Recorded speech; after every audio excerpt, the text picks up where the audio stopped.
Mais j'avais dit ici, il y a quelques semaines, auprès du préfet, qui fait un travail tout à fait remarquable, à vos côtés auprès des élus de la Réunion, que sans doute à Paris, dans l'Hexagone, on n'avait pas suffisamment pris la dimension du choc, des dégâts terribles de Garance, et du fait que pour les Réunionnais, après un premier cyclone il y a un an à peine, une sécheresse longue et difficile, une situation économique qui parfois est compliquée, venait se rajouter évidemment ce cyclone. Mais il y a beaucoup de force, de résilience, comme on dit aujourd'hui.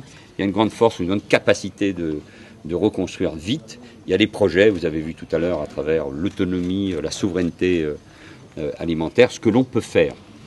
Cette terre est inouïe, elle est unique, avec cette mémoire douloureuse, mais qu'il faut transmettre, et tous les atouts pour préparer l'avenir, parce qu'il faut que nous pensions à la jeunesse réunionnaise. Monsieur le ministre, justement, dans votre programme, il n'y a pas de retour sur le terrain, notamment pour aller voir les sinistrés. Pourtant, un mois après Belal, il y en a encore qui vivent dans des maisons sans toit. Il y a encore des associations qui font le tour. Pourquoi ne pas retourner les voir, eux et les agriculteurs dont les parcelles vraiment ont été dévastées? Mais demain, je rencontre toute la profession agricole, et il y a un instant, j'ai vu, moi, ce que je souhaite, c'est un déplacement plus court. J'ai ces rencontres avec mes collègues européens. Et c'est important aussi, hein, parce que l'Europe, à travers le FEDER, les aides européennes, le POSEI est là pour soutenir les différentes filières.